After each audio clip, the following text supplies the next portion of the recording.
these gates. Time to fix them, I reckon. The biggest problem with the gate is these main posts here ain't big enough. They're only 100 by 100 or 4 by 4 posts, and then as you can see they warp and twist and move, which means the gates sag and drop and don't shut properly. So these posts are crap. So I need to replace them, and that's what we're going to do. But I'm going to put something a little bit more substantial in here for the gates. And this is what I'm going to be replacing those posts with. So these are two 3-meter lengths, 300mm wide at the smallest end, H4 treated posts. This is was actually a 6-meter long length that they cut in half for me, but this stuff is used for serious retaining walls. So what I'm going to do with these is I'm going to square them off. So I'm going to make a square post out of these round posts, and that's what I'm going to use as our gate posts. So the first thing we have to do is square these off. Now I don't like working off the ground. I'd rather get these up to a height that they're more comfortable to work on. So the first thing we have to do is make some sawhorses, so I can put these on it and square them up. And that's what we're going to do right now.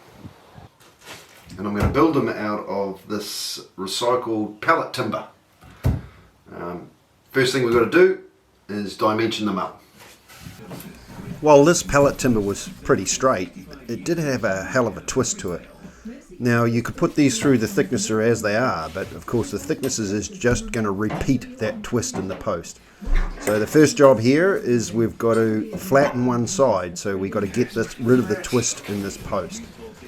Now you can see me with the winding sticks here confirming the 2 high corners, and then I'll take the scrub plane and I'll take off those high points. This will make the side flat, so that when we run it through the thicknesser I get a perfect flat side on the other side. Now of course in a perfect world you'd just run these pieces through a nice big jointer to make them perfectly flat on one side before you put them through the thicknesser. Well, I don't live in a perfect world.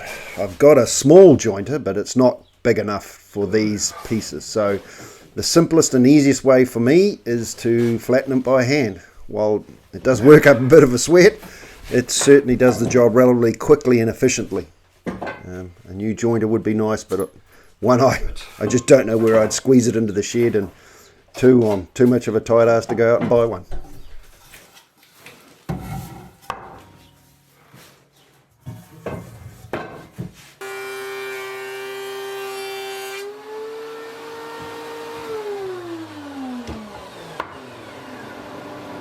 Two sides parallel.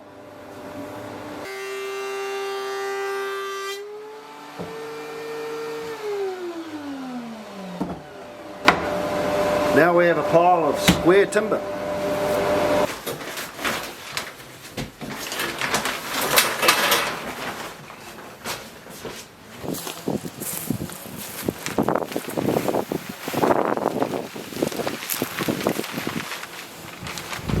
In my previous video you would have seen me change the blade on this bandsaw for a new rip sawing blade. Well, what I'm doing here is what created the decision to crack the wallet open and go and buy a decent rip sawing blade. While the process did work, it took a very long time to split these boards down.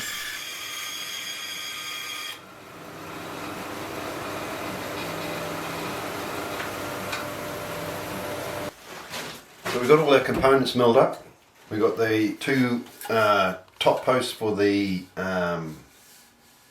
saw stands, and then the legs are all milled up ready to go. Alright, so I've marked out the positions of the legs on the top rails. So that's where the legs are going to go onto the top rails. Alright, they're at a 14-degree angle. now we've got to put in a 20-degree bevel into these for the legs to slot into. I could try and do that by hand, but what I think I'll do, and what I have done, is I've built a little router box to actually router that angle into it. That's the router jig I've made. I've put inside it a couple of 20-degree wedges, and then built the box around the post. So it'll come together like this. So the post goes into the jig, and that. Line it up onto the side. I've built a little clamping block to lock it all down. So that's the post locked in position, and then we can take the router and we're going to router out the 20-degree pocket in the top of the sawhorse. Alright, let's do that. I don't do the cut in one go. I'll generally do 2 or 3 passes with the router, gradually getting deeper and deeper till I get to the depth that I'm looking for.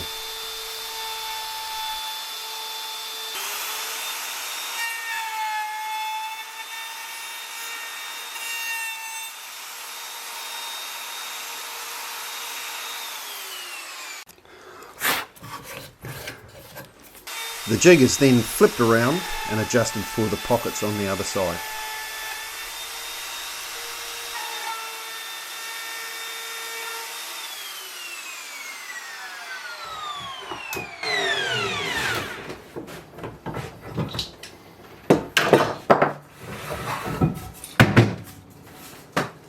Alright, done. I then clean up the rest of the joint with chisels. I find this gives a tidier result and tighter joints than trying to get the whole pocket done with the router in one go.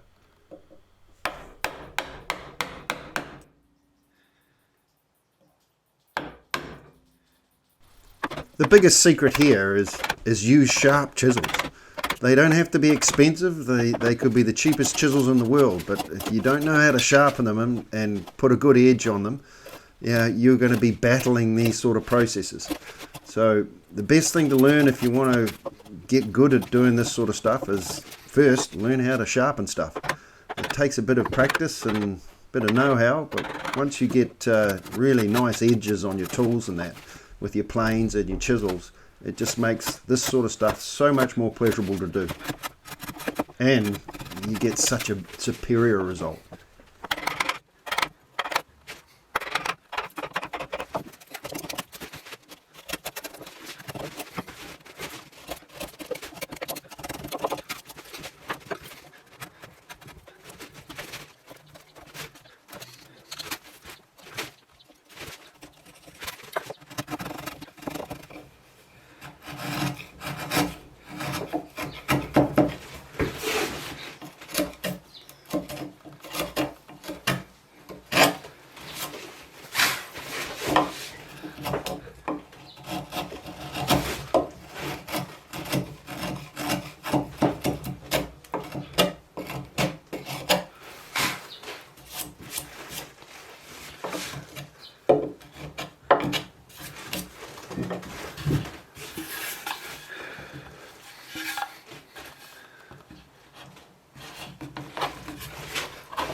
Good.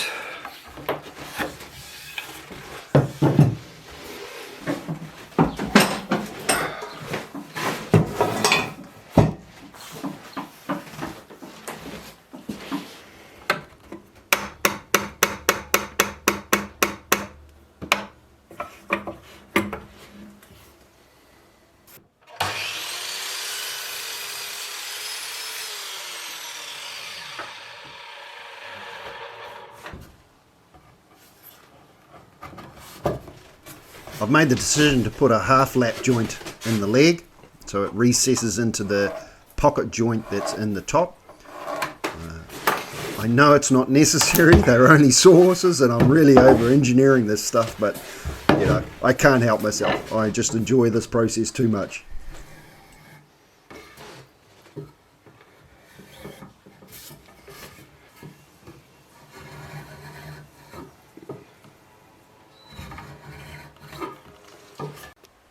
I've set this is the depth stop on the saw, so I've set this for the correct depth on the lap joint on the leg. So this is cutting two angles, 14 degrees across and 14 degrees, 20 degrees in.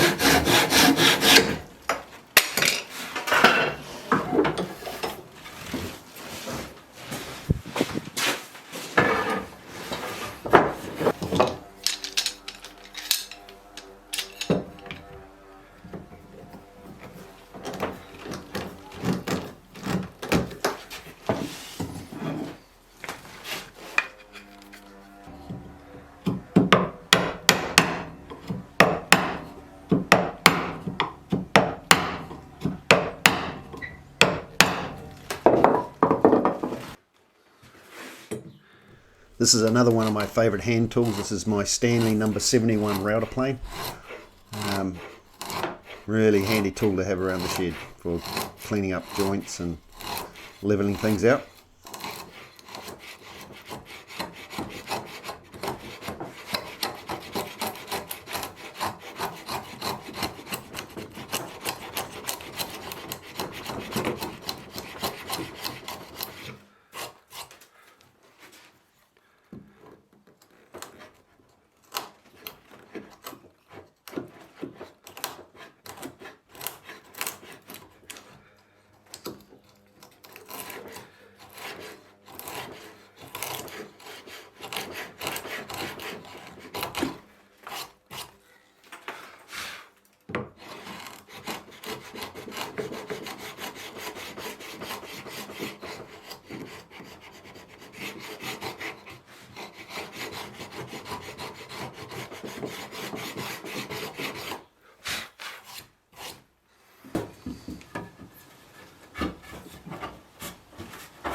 Now we basically just trim each leg to fit.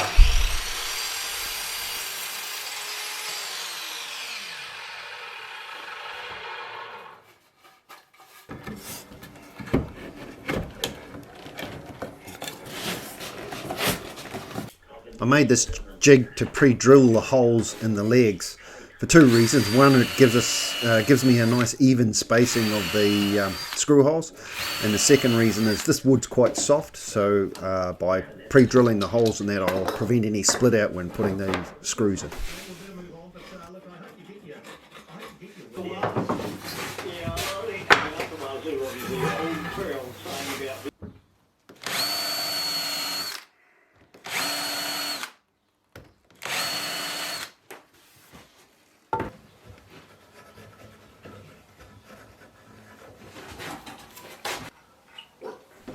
I'm using 65mm galvanized screws for these sawhorses.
all in alignment.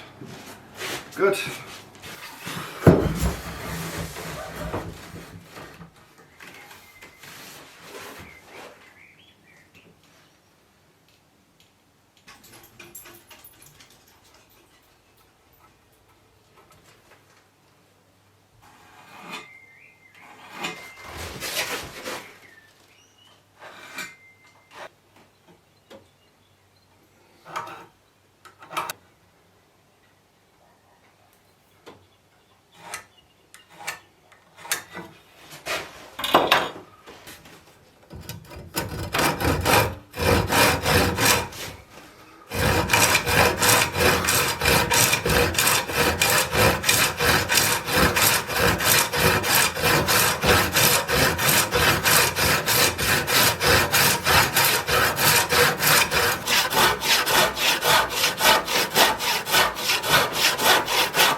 Now some braces.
So that's the two sawhorses completed. We'll clean up the glue now and chamfer the edges. A little bit of a light sand, just take off the sharp corners and such, and maybe a bit of stain just to finish it up.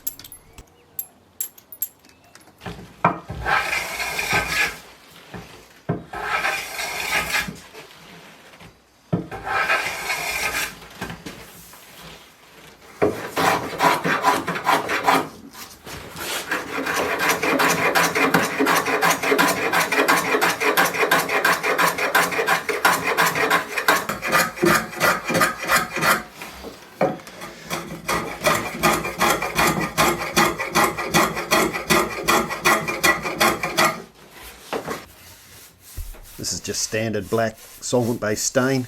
I've added probably a third of it is clear creosote, just to give it some more wood preservative as well, just to give it a bit more prolonged life over time.